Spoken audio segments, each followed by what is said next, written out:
I was born into the family of a United Methodist pastor. My dad is a retired pastor. So I grew up going to church, pastor's kid, church camp, everything. And that for me was where I accepted Christ. I remember being at church camp, having an experience where the pastor there said, "Do you know where you would go tonight if you died?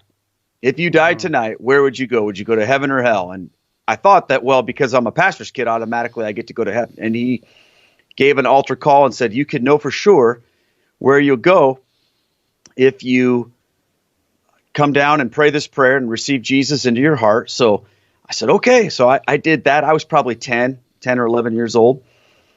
And that's where I would say that I became a Christian from the standpoint of this decision that I made, which for me, that's what I was raised with.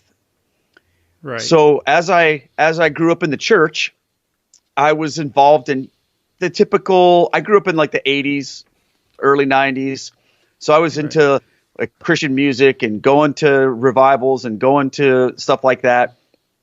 Pretty much your generic evangelical Christian culture was what I was brought up in. Right. And for me, Catholicism was something that I had no experience with. I didn't know anything about the Catholic Church other than what I had heard about from mostly like anti-Catholic writings or whatever. Right. And so I didn't have any experience. I didn't know any Catholics.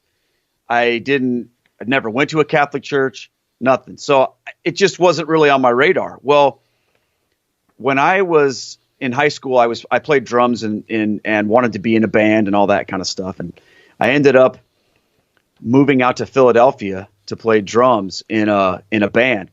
Oh, wow. And while I was out there, I started going to this church.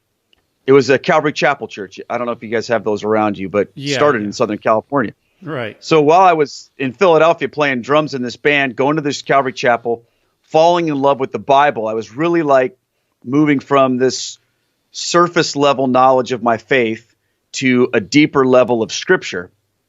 And God started to really awaken my heart for the Bible. And I decided to let go of my musical ambitions and respond to an invitation that I had been given to become a candidate for a youth ministry position back in Iowa, where I'm from. So I'm from Iowa. Oh, okay. And yeah, so I'm sorry, I forgot, I left that part out. It's all right. I was born in New Jersey, but moved to Iowa when I was a baby, so raised in Iowa. Right. Okay. And then I basically dropped out of college to go to Philadelphia to play in this band.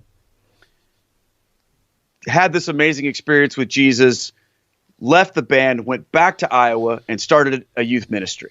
Oh, wow. Well, while I was in Philly, I met this girl, and I really liked her, and we started dating a little bit, but she was a Catholic. Oh. And went to Catholic school her whole life.